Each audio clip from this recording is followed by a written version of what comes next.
오늘 실시간 인터넷 방송 앞에서 또 본당에서 예배하는 저와 여러분들에게 하나님의 크신 은혜와 또 역사가 임할 줄로 믿습니다. 우리 서로 그렇게 축복하고 인사 나누겠습니다. 주님의 사랑으로 사랑합니다. 은혜 충만히 받으십시오. 시작. 주님의 사랑으로 사랑합니다. 은혜 충만히 받으십시오. 네, 4월이 이제 지나갑니다. 2021년도 또 3분의 1이 지나가는 이 시점에서 남은 한 해 여러분 또 열심히 주님 주신 것인데 힘있게 살아갈 수 있는 저와 여러분 되시기를 축원합니다.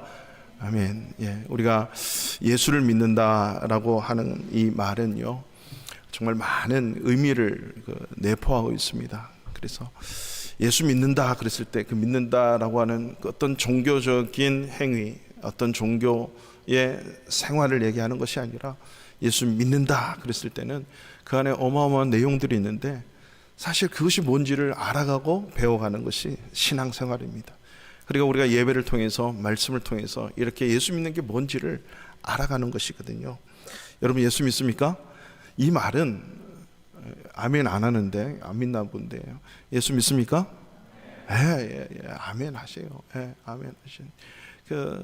이게 말이 구원받았다는 의미거든요. 이 말은 내가 구원받았습니다. 그리고 이 말은 내가 성령 받았습니다.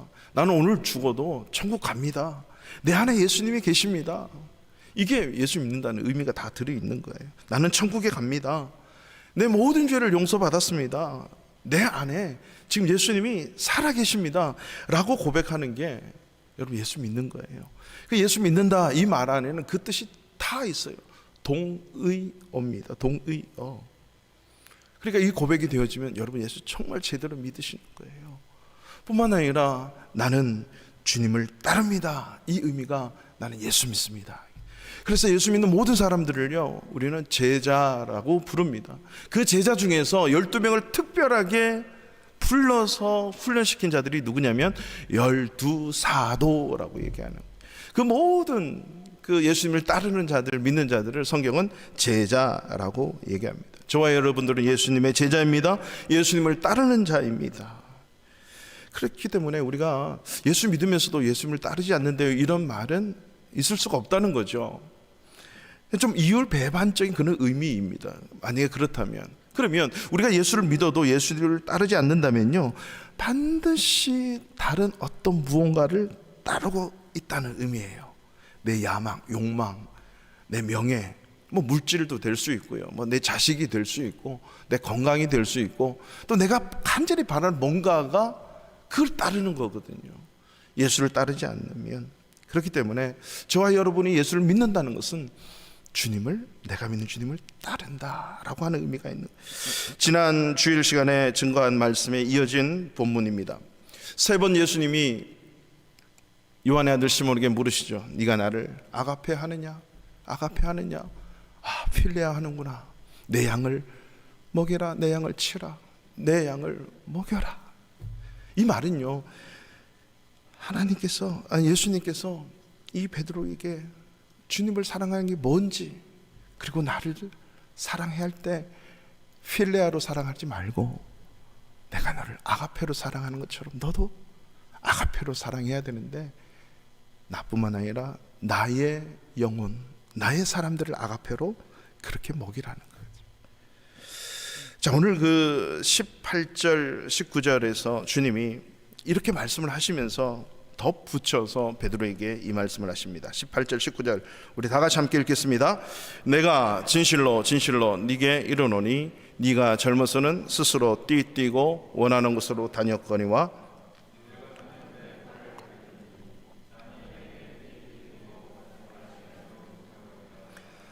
이 말씀을 하시면 베드로가 어떠한 죽음으로 하나님께 영광을 돌릴 것을 가리킴이로라. 이 말씀을 하시고 베드로에게 이르시되 나를 따르라 하시니라. 아멘. 이 말씀을 하시고 오늘 19절 마지막에 나를 따르라 이 말씀을 동일하게 하셨어요. 이 사이에 요한은 성경을 기록하면서 이 덧붙이는 이 설명을 기록하고 있습니다. 자, 베드로에게 내 양을 먹이라고 부탁하신, 명령하신 주님은 말씀합니다. 너에게 이르노니 네가 젊어서는 말이야, 네 마음대로 스스로 원하는 곳으로 다녔지만 늙어서는 네 팔을 벌리게 했고 남이 너에게 띄우고 원하지 않는 그곳으로 너를 데려가겠다라고 이렇게 말씀을 하십니다. 자, 여기서는요, 젊어서 늙어서, 이 말은 베드로가 지금 젊어요. 사실 늙어서 나이가 들어서 이 말은 분명히 있습니다. 그러나 이 말은 영적으로 우리가 봐야 됩니다. 젊다라고 하는 것은 분명히 주님께서 앞에서 내 어린 양을 먹여라, 내 양을 먹이라 할 때 첫 번째는 무슨 양이에요? 어린 양, 어린 양. 아르니온이라고 하는 어린 양을 얘기하는 거예요. 아무것도 모르고 그러다가 조금 큰, 이제 천방지축임에 자기의 고집이 생길 쯤 한 그런 질풍노도의 아르니온이라고 하는 그 양을 얘기하는 거죠. 그러면서 늙었다라고 하는 것은, 이 말은요, 성숙한 의미가 있는 거예요. 자기 마음대로가 아니라 내 인생이 이런 거구나, 내 인생이 주님 없이는 해석이 되지 않는구나 라고 하면서, 늙어서는 네 팔을 버리니 남이 너에게 띄우고 원하지 않은 곳으로 데려간다. 이 말은 그 당시에 물론 이런 어떤 속담, 격언 사용되어지는 그런 말들, 야, 젊어서는 네 마음대로 사는데 나이 들면 네 마음대로 안 돼, 이런 말들을 우리가 쉽게 하잖아요. 이 당시에 유대인들 사회에서도요, 그런 말들이 많이 있었습니다. 그런 말들을 주님이 인용을 하시는 거예요. 그래서 남이 너에게 띄운다, 원하지 않는 곳으로 데려간다, 이 말은, 남이라고 하는 것은 하나님의 성령이, 하나님의 성령께서 너에게 띠를 띄워서 너의 팔을 벌려서 네가 원하지 않는 곳, 즉 하나님의 원하시는 곳으로, 너를 향하신 하나님의 뜻이 있는데 그 뜻으로 너를 이끌 거야 라는 주님의 예언적인 말씀을 지금 베드로에게 하시는 거거든요.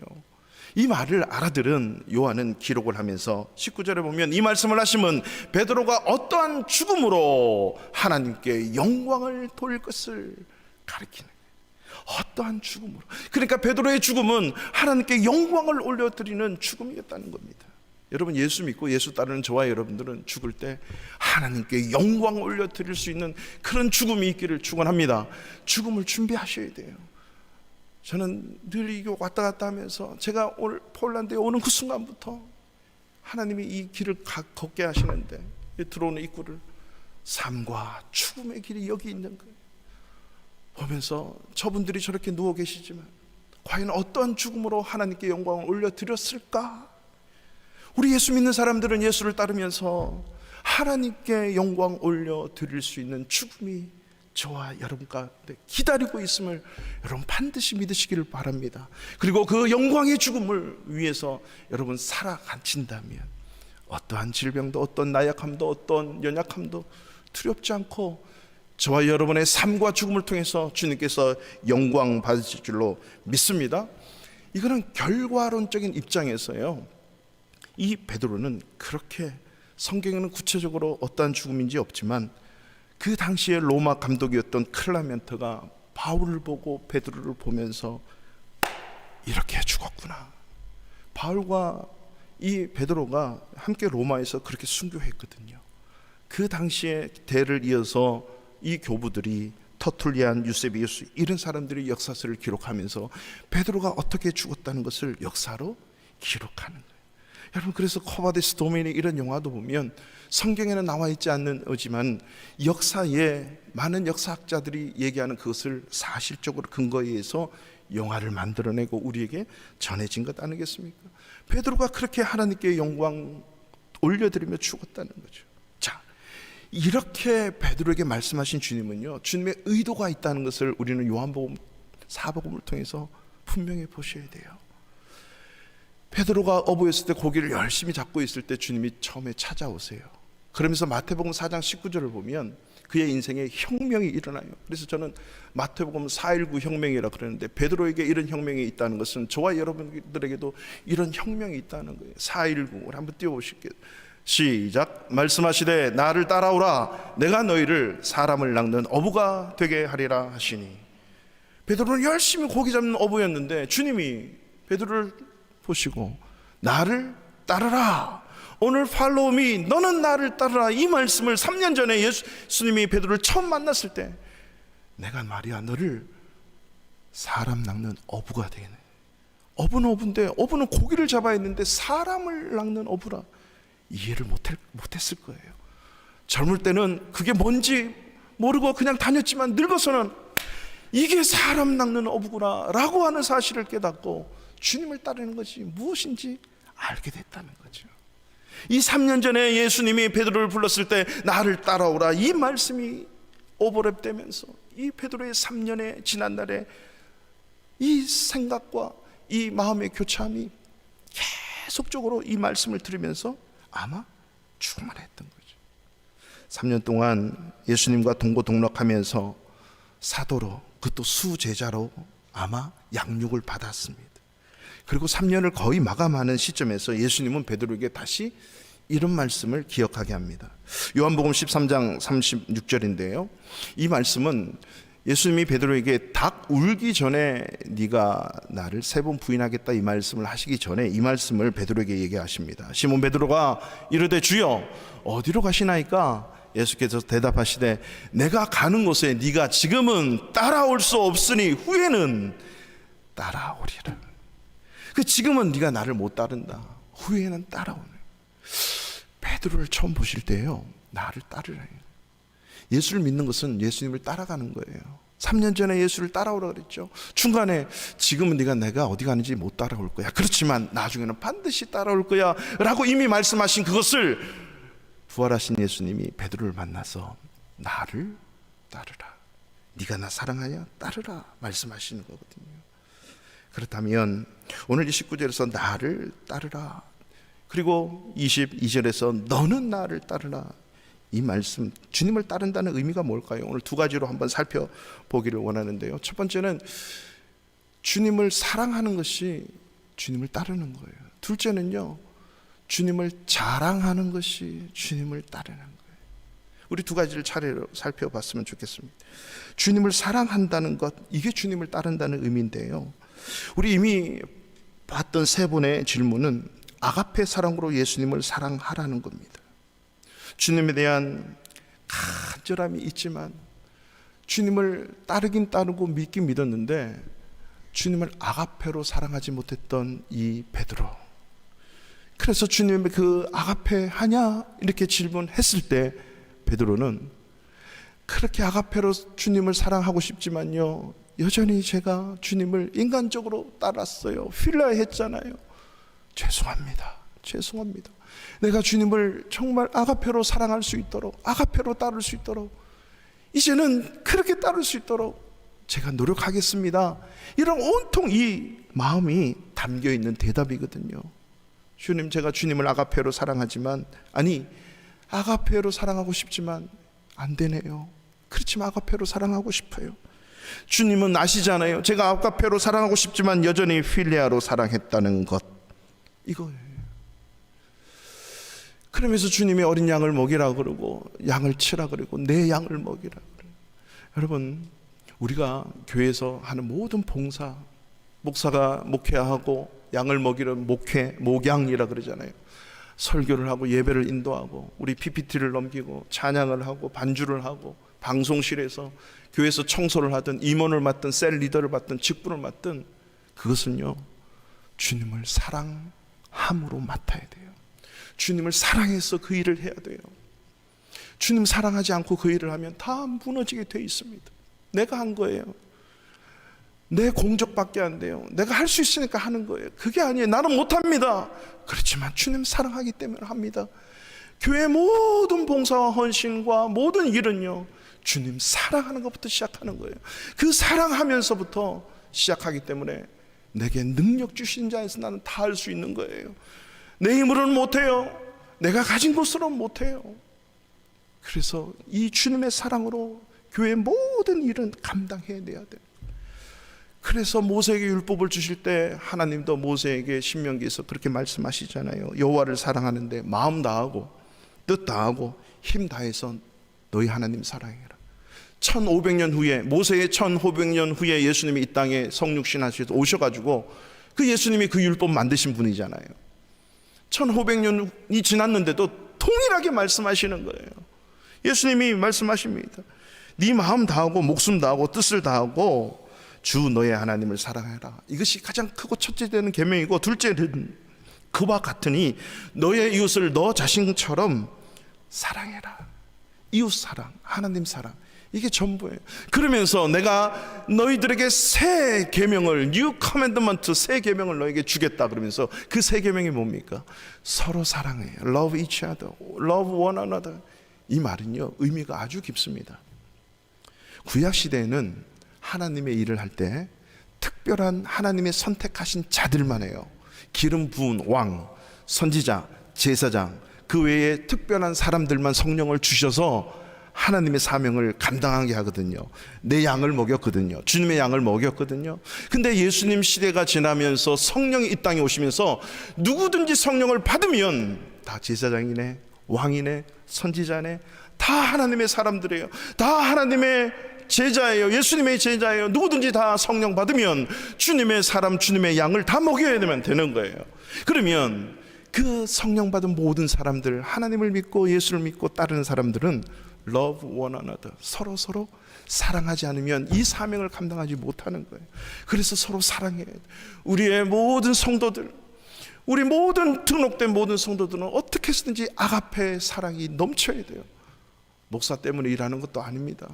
저 집사님이, 저 권사님이 좋아서 나는 저기서 일하고, 이게 아니에요. 주님 사랑해서 일하는 거예요. 주님 사랑해서 일하면 어딜 가든지 어떤 일을 하든지 녹다운 되지 않아요. 뭐든지 재미가 있어요. 뭐든지 흥미가 있어요. 주님 사랑해서 일하는 거예요.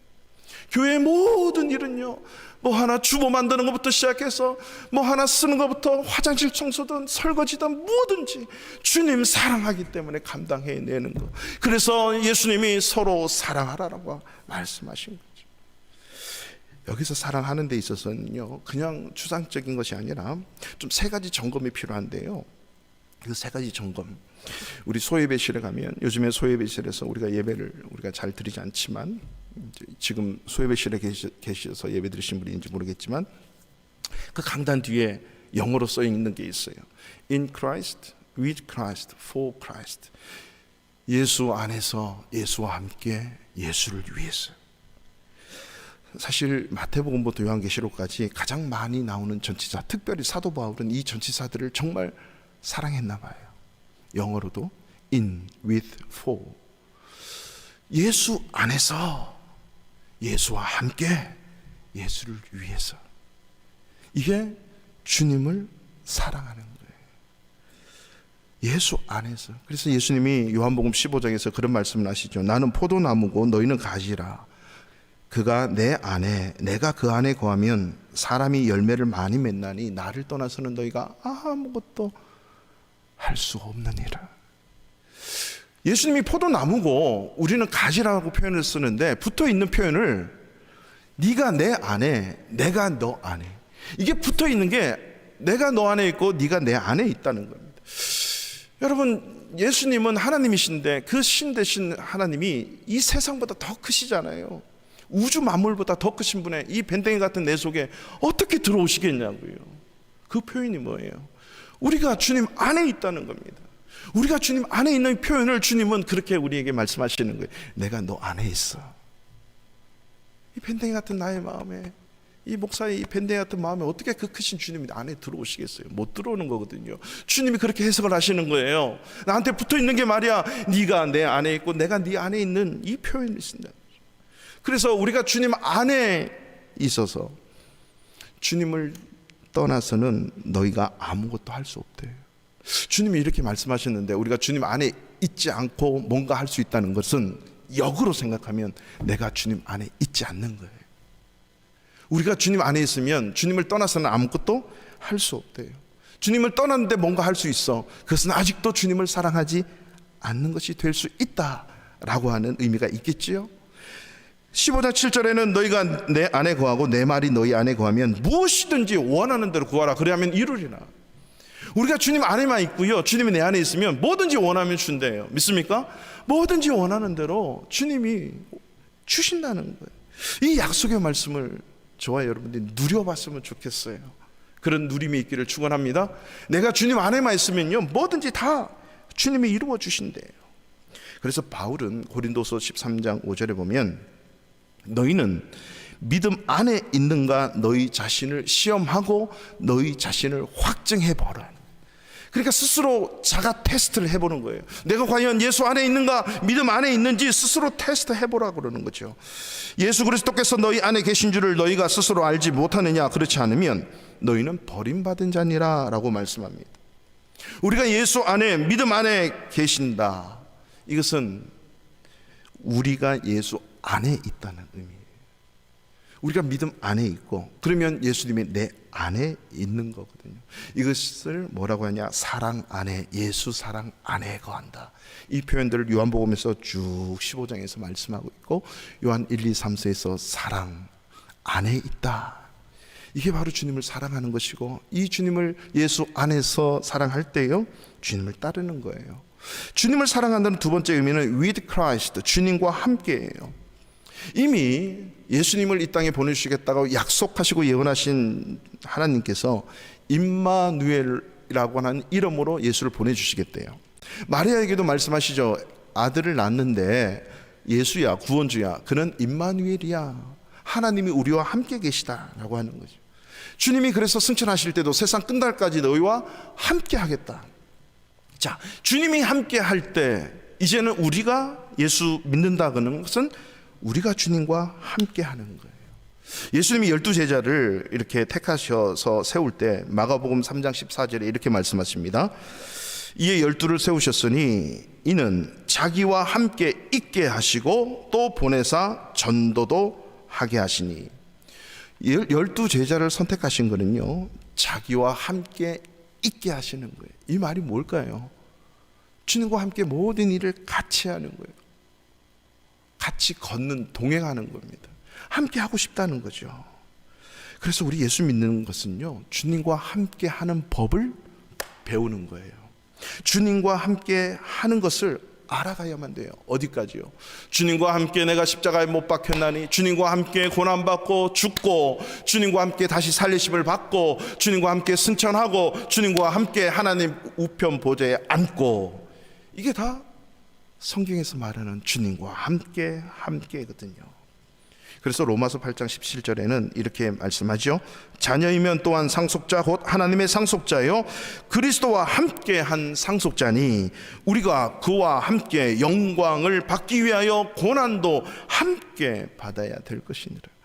이 말씀은 이미 부활 승천하셔서 우리를 돌보시는 하나님은요, 예수님은요, 우리와 함께 영광을 누리기를 원하세요. 예수님이 누리셨던 그 영광을 우리와 함께 누리기 위해서 우리에게 때로는 이런 고난도 온답니다.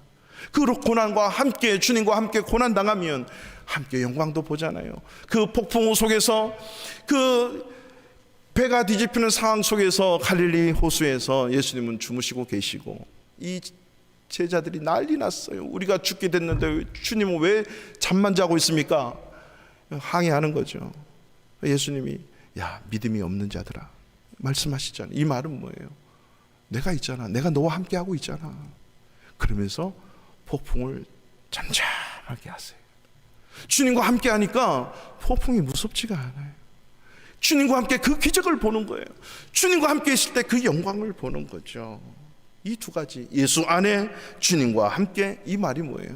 주님과 동행한다, 주님과 교제한다. 그래서 요한일서 우리 수요일마다 요한 1, 2, 3서를 지금 지나가고 있는데 하나님과 사귄다, 이 표현을 써요. 하나님과 사귄다, 하나님과 동행한다, 교제한다.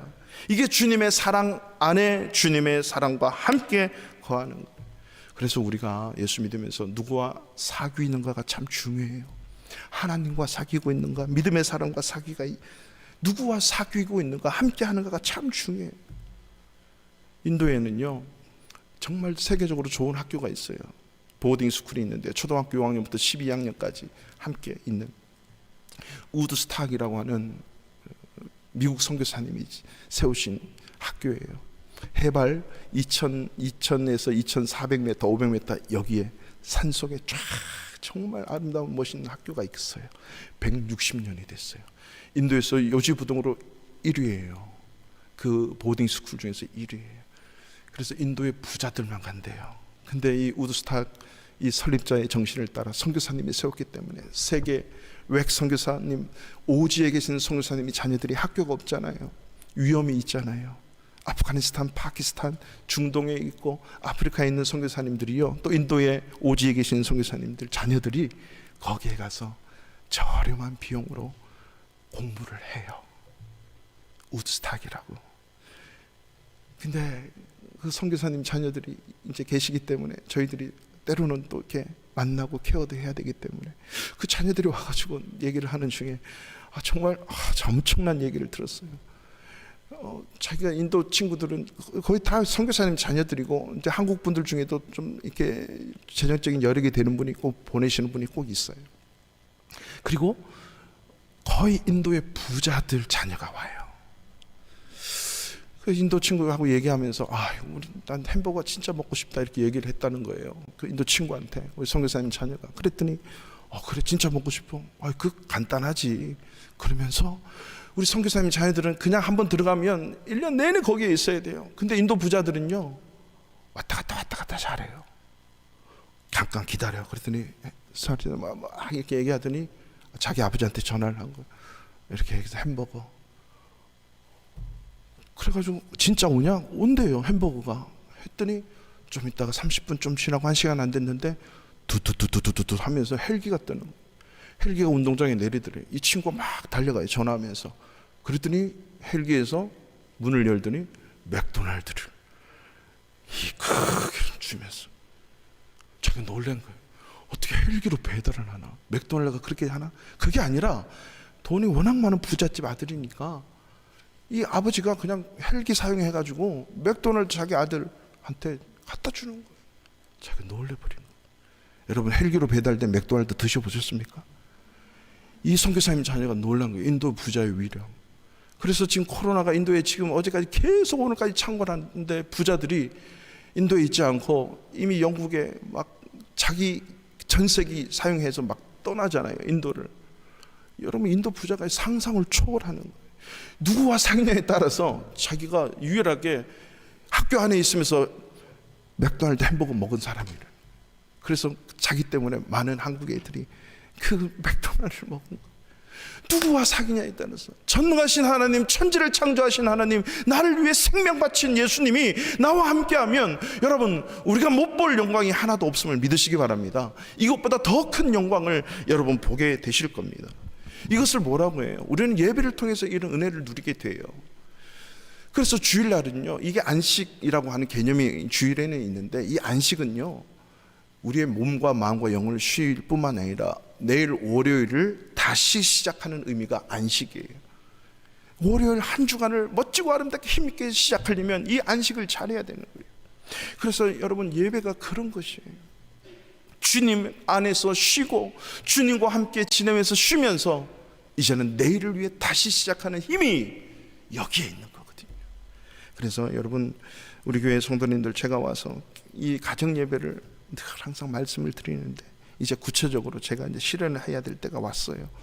여러분, 매일 성경 큐티집을 꼭 이렇게 구입을 하셔서요, 주일에 뒤에 보면 항상 가정 예배가 일주일에 한 번씩 꼭 본문이 나와 있습니다.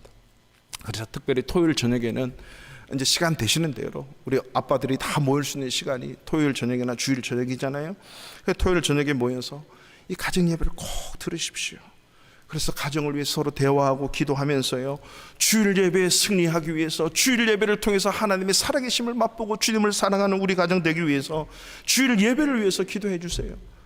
그리고 이 목사를 위해서, 그리고 예배팀들을 위해서 기도해 주십시오. 나라와 민족을 위해서 기도해 주십시오. 여러분, 가정 예배가 이렇게 소중한 거예요. 여러분, 가정 예배가 얼마나 쉽지 않아요. 힘들어요. 가정이 딱 시작되면서부터 시작하면 쉬운데 그렇지 않으면 힘들어요. 저희도 예배를 정말 잘 드렸어요. 배속부터 결혼할 때부터. 저 예배 잘 드리려고 결혼식 딱 끝나고 저녁에 제일 먼저 간 곳이 어디냐면 기도원에 올라간 거예요. 예배자로 삶을 살기 위해서. 결혼식 끝나고 기도원에 들어간 남자가 참 많지 않은데 참 제가 회개를 많이 했습니다. 아무튼 가서 철야 예배를 참석하는데 그게 예배가 되겠냐고요. 근데 그래도 주님 사랑해야지 하면서 그래가지고 가정 예배를 드리는데 아이들이 크고 너무 잘했어요. 그런데 아이들이 자라고 떠나고 성인이 되고 하니까 이 가정 예배 드리기가 힘들어. 또 둘 다 성인이 돼서 나가버리면 부부가 잘 드릴 것 같죠. 정말 힘들어요. 거룩한 습관이 안 됐으니까. 그래서 여러분, 이미 늦으신 분도 오늘이 제일 빠릅니다. 가면 갈수록 힘들어져요.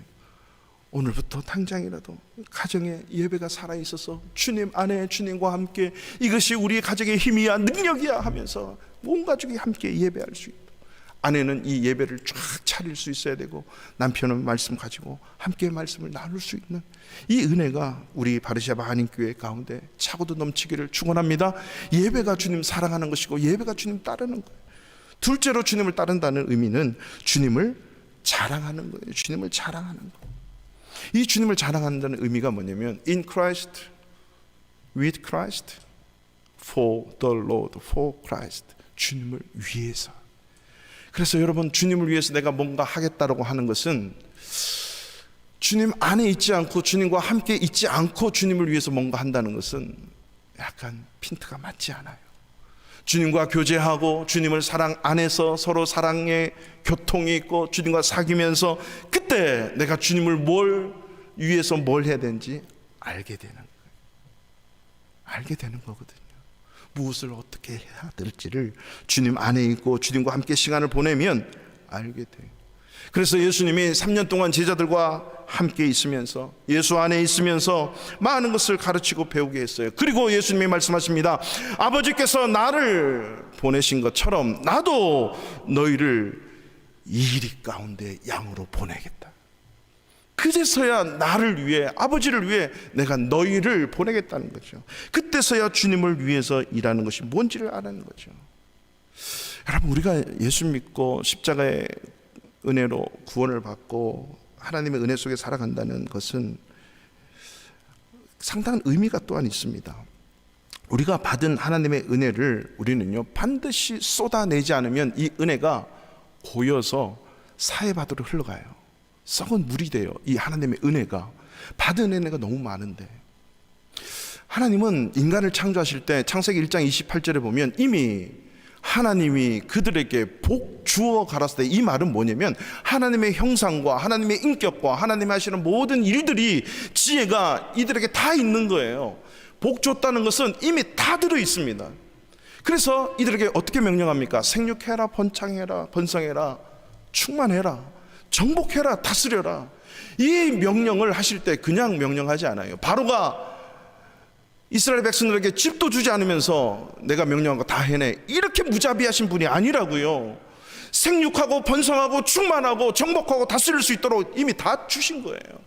저와 여러분들이 예수 그리스도의 십자가의 사랑과 은혜로 구원받았다면 이미 그 하나님의 충만하신 은혜가 우리 가운데 있는 줄로 믿습니다. 성령이 우리 가운데 있다는 것은 그 성령의 능력이 또한 우리 가운데 있음을 믿으시기 바랍니다. 이것을 맛을 못 보기 때문이에요. 교제가 없기 때문이에요. 주님과 어떤 관계가 있지 않기 때문에 주님을 위해서 못하는 거예요. 못 누리게 되는 거죠. 그래서 하나님의 은혜를 받은 자는 반드시 쏟아내야 돼요.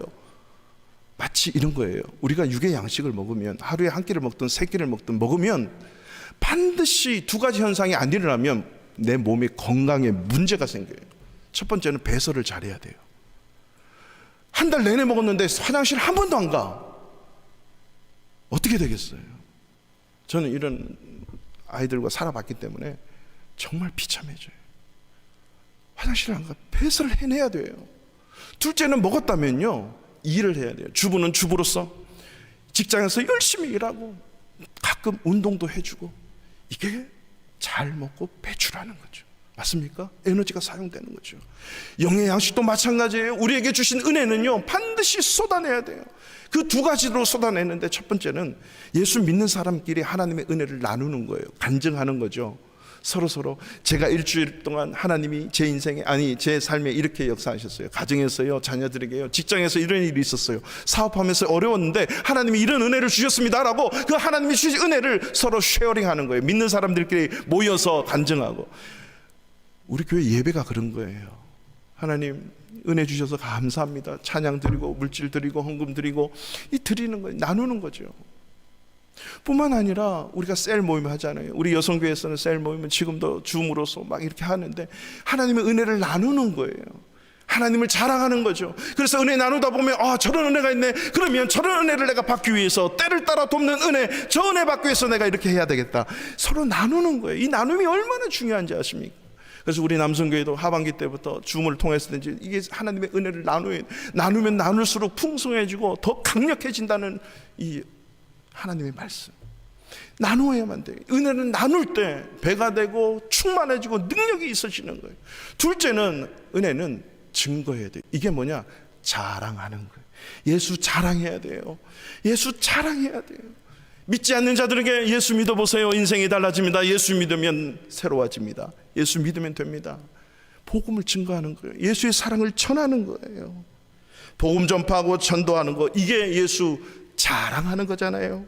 은혜 나누고 자랑하고 복음 증거하면서 자랑하고, 이게 바로 받은 은혜를 쏟아내는 거예요. 이 두 가지가 정상적으로 돼야 영적으로 건강해져요. 그래서 여러분 교회 모임은 어떻게든 다 모이셔야 돼요. 그러니까 나의 타겟은 주일부터 시작해서 수요일, 금요일, 셀 모임, 기도회, 새벽 기도회까지 여러분 해보십시오. 여러분 삶이 달라지고 인생이 달라지고 어떻게 하나님 앞에 죽음으로 영광 돌릴 것인가. 그래서 삶의 현장 속에서 우리가 이 예수 그리스도를 자랑해야 돼요. 베드로가 사람 낚는 어부라는 이 말이 이해가 안 됐죠. 사람 낚는 목사, 사람 낚는 직장인, 사람 낚는 학생, 사업가. 여러분 사람 낚아보셨습니까? 주님을 자랑하는 것은 그렇게 삶의 현장 속에서 사람을 낚으셔야 돼요. 여러분 직업을 통해서 우리가 하나님의 하나님 되고 하나님의 은혜를 드러내는 것이 주님을 따른다는 사실. 제가 폴란드 많이 가보진 않았지만 이렇게 마을을 쓱 들어가면 항상 십자가가 있고 마을 중심에는 우뚝 솟은 십자가와 함께 교회가 있다는 거 아시죠? 성당. 사실 청교도 시대 때도 그랬고요, 미국에도 그렇고요. 이렇게 다니다 보면 어떤 마을에 가면 가장 먼저 크게 나타나는 게 교회예요. 교회. 근데 그 교회의 의미가 그냥 건물로서 지형적으로 지리적으로 교회를 세운 게 아니고요, 그곳에 다니는 교회의 모든 성도들이 그 마을에 살면서 빵집도 하고요, 미용실도 하고요, 슈퍼마켓도 하고요, 그 대장간 뭡니까 푸주간도 하고 정육점도 하면서 모든 사람에게 주님의 사랑을 전하는 거예요. 찬송가 틀어놓고 그리고 하나 더 주고 친절하게 사랑으로 베풀어 주고 꼬주고 그냥 주고, 이게 주님의 사랑을 증거하는 거예요. 우리의 빵은 속이지 않습니다. 우리의 저울은 속이지 않습니다. 왜? 내가 예수 믿기 때문에. 제가 고등학교 시험을 딱 마치고 첫 번째 아르바이트가 뭔지 아세요? 고등학교 시험 마치고 그 다음 주에 한 게 일본가에서 안양 시내에서 새롭게 하소서 카페가 있어요. 그 당시 1시간에 600원 준대요. 그래서 40원을 더 받아서 640원으로 알바를 시작했어요. 고등학생이. 그 안에 복음성가가 흐르고 찬송가가 흐르고 들어오면 어느 누구에게 복음 메시지를 전할 수 있고 나눌 수 있고 은혜 나누고 자랑하고 그 안에 또 하고, 이 정말 그 타락 문화가 술 문화, 음주, 음란 이런 것이 가득한 이 안양 시내에다가 그 새롭게 써서 복음성 그 카페를 연 거예요. 근데 이게 나중에 사실은 얼마나 그 금싸라기 땅이잖아요. 이 유지가 안 돼서 결국은 술을 안 파니까 이게 안 되는 거예요. 계속 하다가 이게 이제 사라졌는데, 아무튼 중요한 것은 우리 믿는 사람들이 곳곳마다 주의 예수 그리스도의 사랑을 전하고 나누고 하는, 예수님을 자랑하는 이 일을 저와 여러분이 하시는 거예요. 그래서 베드로가 질문하잖아요.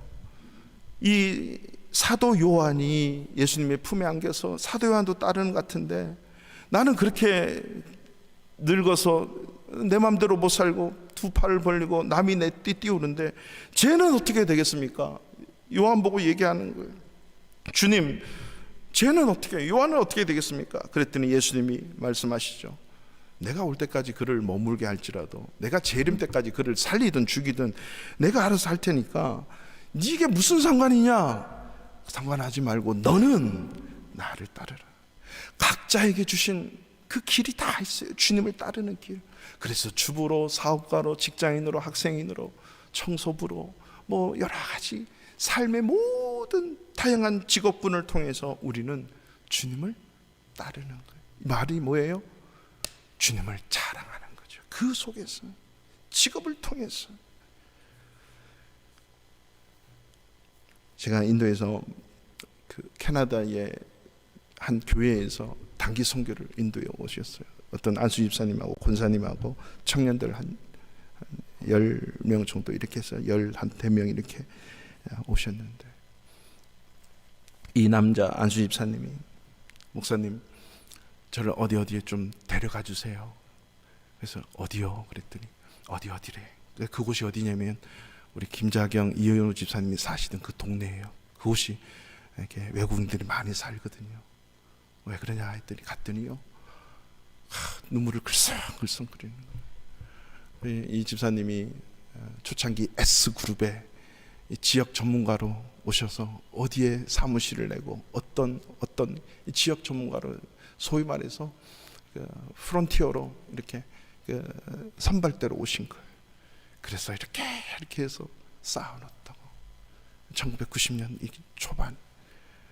그러면서 곳곳을 같이 다니면서 감사하다고 기도하고, 그리고 이분이 이제 캐나다로 이민을 가시면서 한 것이 뭐냐면 서브웨이. 그 캘거리에서요 서브웨이를 하는데, 이분이 얼마나, 이분 가게는 1년 360일 문을 닫지 않아요. 주일날도 문을 열어요. 그런데 그 해에 계속 매출이 올라서 그 캐나다 그 지방에서 1위를 한 거예요. 매출. 서브웨이 영광을 올려드리는 거예요. 그랬더니 서브웨이에서, 본사에서 우리 집사님 가족 전부에게 캐리비안 일주일 모든 여행권, 숙식 뭐 오고 가는 모든 이용할 수 있는 그걸 이게 상품으로 주신 거예요. 그래서 목사님 저희 끝나면 우리 가족과 함께 가야 되는데 저 문을 어떻게 열어야 될지 모르겠습니다. 봤더니 거기는 영하 20-30도까지 내려간다면서요. 그 추운 겨울 아침에 4시에 일어나서 가서 문 열고 새벽기도 갔다가, 그런데 놀라운 일은요, 희한하게 그 주변에 서브웨이가 군데군데 있는데 점심때만 되면 오직 그거만 오는 거예요. 그러다 보니까 알바생을 1명, 2명이 아니라 10명 이상을 쓸 때도 있다는 거예요. 근데 그 알바생 중에는요, 한국에서 온 사람들을, 거의 대한민국 사람들을 많이 쓴데, 학생들을. 그래서 하나하나 쓰면서 예수 믿나 안 믿나 다 사용을 해요. 특별히 예수 안 믿는 학생들이 오면 잘 케어해서 이렇게 주일날 일하게 하면서 복음 전하고요, 예수 말하고 비자 해결해주고, 또 다른 데보다 이렇게 알바비도 얼마 10원이라도 더 주고 하면서 하는데, 이 걷잡을 수 없게 너무 커지는 거예요. 하나님 그만. 자기가 제대로 쉬어본 적이 없다는 거예요. 하지만 이 알바생들이 얼마나 일들을 너무 잘해주는지 주일날도 1부, 2부 예배 갔다가 와오면서 서로 교대로 하면서 이곳이 하나님의 은혜를 나누는 쉼터가 되는 거예요. 그리고 주의 복음을 증거하는 증거의 장소가 되고, 그 지역에 사는 그 캐나다 사람들이 와, 저기 가면 가장 싱싱하고 가장 빨리 나오고 가장 멋있게 나오고 소문이 나가지고 거기서 가는 거예요. 이게 바로 나에게 주신 삶을 통해서 주님을 자랑하는 거예요. 여러분 어떻게 주님을 따르고 있습니까? 저는 지난 주일 지나고 월요일 새벽에 참 너무나도 가슴 아프고 슬픈 소식을 접하게 됐어요. 아침 새벽에 그것이 브루츠와프에서, 브루츠와프 한인교회 성도님 한 분이 돌아가셨다는 소식과, 그리고 인도에서 한 선교사님이 돌아가셨다는 소식이 동시에 저에게 왔습니다. 브루츠와프의 한인교회 성도님은 사실 2-3일 전에, 하루 이틀 전에 중병이다 그래서 그때서야 알고 저희들이 기도하고 있었던 분이에요. 근데 돌아가신 거예요. 신앙생활 막 시작하고 아이 지났는지 안 지났는지 올해가 돌이래요. 그리고 4살짜리 한 명이 있는데 브루츠와프 와서 이제 교회 나가려니까 코로나가 오는 바람에 교회 나가지 말라고, 그래서 교회를 안 나갔대. 1년 넘도록 그냥 전화만 하고 있었는데 갑자기 코로나가 걸렸다는 확진 받아도 한참 지나고 병원에 중병으로 중환자실에 입원할 때 그때 알았던 거예요. 그리고 생명을 잃게 됐다고. 얼마나 저희들 가슴이 아팠는지 모릅니다.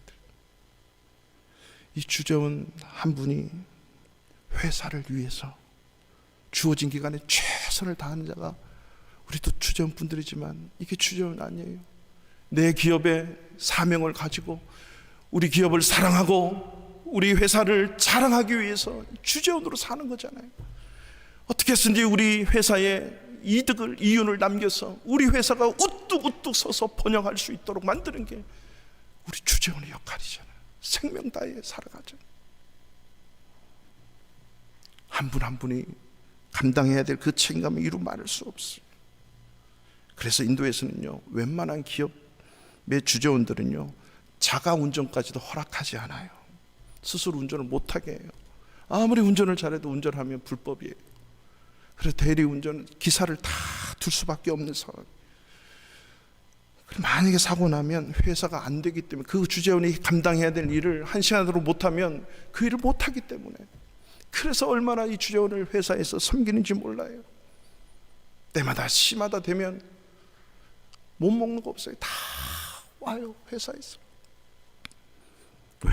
그만큼 소중하니까. 회사에 사랑하고 회사를 자랑하기 위해서. 또 한편에 이 선교사님, 인도에서 선교사님이 돌아가셨는데, 이분은 저희가 인도에 처음에 들어가면서 교회 사역을 함께 했고, 그리고 저희가 나오기 전까지 교회 개척도 하고 훈련도 시키면서 함께 여러 가지 동력을 했던 그 선교사님이세요. 사실 온 가족이 사역지를 옮기면서 목사님이, 선교사님이 먼저 코로나를 걸리셨는지 사모님하고 다 걸리셔가지고 둘째 딸내미까지 걸려가지고 사모님 먼저 입원하셨어요. 위독하였어. 병상이 없잖아요. 목사님이 뒤에 걸리셔가지고 이제 거의 막 사경을 헤맬 때 병상이 없어서 사모님을 나오게 해서 거기에 넣겠다고 그렇게 얘기를 하고 있는 차에 바로 사모님 옆 베드에 자리가 난 거예요. 목사님이 거기에 입원을 하셨어요. 그리고 입원을 하셨는데 더 심해져가지고 한 입원 후 한 5일 후에 사모님 옆에서 돌아가신 거예요. 이 사모님은 본인도 지금 사투를 벌이면서 옆에 남편이 하나님의 부름을 받고 떠나가게 된 거죠. 하나님을 사랑하고 하나님을 자랑하기 위해서 그 인도 땅에 거의 20년이 되셨어요. 20 넘으신 거의 오셔서 이런 창고란 속에서도 주의 복음 전하시겠다고. 그러시면서 장례식을 거기는 못 하잖아요. 대사관에서, 그리고 우리 한인회에서, 그리고 큰 아들 한 명 하고 총 5명밖에 장례식에 참석 못 하는 거예요. 사모님은 목사님을 먼저 보내고 그 병실에 서서 그 다음날 이 편지를 써서 기도 제목으로 보내왔어요. 우리 모든 선교사님들이 공유를 했습니다. 우리 한번 띄워주시겠어요? 이곳에서도 사람들이 죽어갑니다. 저는 당당히 살아서 여기를 나가렵니다. 한국 가족들, 교회들 계속 기도해 주세요. 저의 믿음이 주님께 영광 돌리고 더 많은 영혼이 주께 돌아오도록 살고 싶어요. 주님 좋으신 분 사랑합니다. 곱배요. 승기, 준기, 나연이 세 아들이에요. 준기와 나연이는 쌍둥이에요. 남녀가. 사랑해. 정말이야. 가족들 사랑해. 남편을 먼저 보내고, 그리고 그날 이 손편지를 써서 간호사 통해서 밖에 있는 우리 또 아는 선교사님들이 자녀들을 지금 케어하고 있거든요. 이 자녀 중에 한 명, 나연이가 또 코로나에 걸려서 지금 어려운 상황, 괜찮은데 이 사모님이 계속 어려운 상황에 있습니다. 여러분, 뭐 때문에 그렇습니까? 주님 사랑하고 이 상황 속에서도 더 많은 영혼이 주께 돌아오도록 살고 싶다고. 주님 좋으신 분이라고. 그 상황, 죽어가는 상황 속에서도 내가 주님을 위해, 주님의 영혼을 위해서 더 많은 영혼 주께 돌아오도록 하는 일을 위해서 살고 싶다고. 여러분, 이러한 분들을 우리가 섬겨야 되지 않겠어요? 즉, 제가 말씀드리는 것은 내 양을 먹이는 그 일을 위해서 우리가 주님을 따르며 살아가야 되지 않겠냐라고 하는 거죠. 사실 저도 인도를 빠져나오면서 한 장로님의 후원으로 미국 켄터키주에 한 달을 안식년으로 가세요. 그래서 장로님께서 다 해주셔서 안식년 프로그램을 갔습니다. 그 전에 제가 폴란드에 왔었잖아요. 그러면서 폴란드 와야 됩니까 말아야 됩니까 계속 몇 개월을 기도하고 있는 차에 하나님, 제가 폴란드에 가서 무슨 일을 해야 되죠? 어떤 사역을 감당을 해야 되죠? 그런데 그 한 달 또 안식년 프로그램 하면서 그 렉싱턴이라고 하는 한 도시에 연합감리교회 모든 성도님들이 때마다 시마다 다 오셔가지고 선교사님들을 정말 극진히 섬기는 거예요. 모든 불편함이 없도록 섬기는 거예요. 그 사랑을 받으면서 저도 제 아내도 회복이 되기 시작하는 거예요. 그러면서 폴란드로 가겠습니다. 결정적인 응답을 해주신 그것이 뭐냐? 그거였어요. 선교사님들을 섬기는 선교사. 선교사 한 명이 회복되고 충전되고 안식하고 다시 힘을 얻어서 주님의 수많은 영혼들을 주께로 돌아오게 하는 그 일을 감당하게 한다면 이게 우리에게 주어진 사명이 아닌가. 제가 그렇게 고통당하고 아픔당하고 그리고 내가 그렇게 섬김을 받아보니 그 선교사님 한 분이 회복된다면, 충전된다면 더 큰 수많은 영혼이 주께로 돌아오게 하는 그 일에, 주님의 양을 먹이는 그 일에 쓰임받을 수 있지 않겠는가. 그래서 그 폴란드가 아니고 폴랜드로 보여지기 시작하는 거예요. 폴란드가 아니고 폴랜드, 바울의 땅으로. 그래서 저는 그래요. 우리 바르샤바 한인교회가 수많은 선교사님들을 다 폴 선교사님처럼, 바울 선교사님처럼 그렇게 섬기고 그렇게 힘주고 위로해서 전 세계로 5대양 6대주로 바울과 같은 선교사님을 만들어내고 섬길 수 있는 그런 우리 바르샤바 한인교회. 마치 엘리야가 850명의 그 아세라 바알 선지자를 다 쳐 죽이고 주님 저를 죽여달라고 무서워 덜덜 떨면서 기진맥진해서 엎어져 있던 엘리야를 먹이시고 재우시고 힘주셔서 아직도 그들에게 무릎 꿇지 않는 7,000명을 남겨놨으니 다시 힘을 얻어서 나가서 사역해라 라고 하는 주님의 그 엘리야를 만지신 것 같이 우리 교회가, 저와 여러분 우리 모든 성도님들이 그렇게 바울을 만들어내듯이 힘주고 새롭게 해서 그 선교사님을 통해서 저와 여러분의 우리의 교회를 통하여 수많은 선교사님들이 내 양을 먹이라고 하는 주님의 명령에 헌신되어지는 이 일을 감당한다면 이게 바로 주님을 자랑하는 일이라고 하는 거죠. 주님을 사랑할 때 주님을 자랑할 수 있습니다. 저와 여러분의 남은 인생이 우리가 주님을 믿고 따른다면 주님 안에서 교제하십시오. 주님을 사랑하십시오. 예배하는 일을 소홀히 하지 마십시오. 그렇게 주님과 함께 있을 때 For Christ, 주님을 위해서 내가 무엇을 해야 될까요? 나에게 주어진 인생을 통해 주님을 위해서 그때서야 무엇을 해야 될까요를 우리에게 주실 것입니다. 이 일을 저와 여러분 우리 모두가 마음을 합하고 힘을 합해서 이 귀한 사역들, 주님을 따르는 이 일에, 주님 사랑하고 주님 자랑하는 이 일에 멋지고 아름답게 쓰임받을 수 있는 우리 교회 되기를 축원합니다. 우리 그 자리에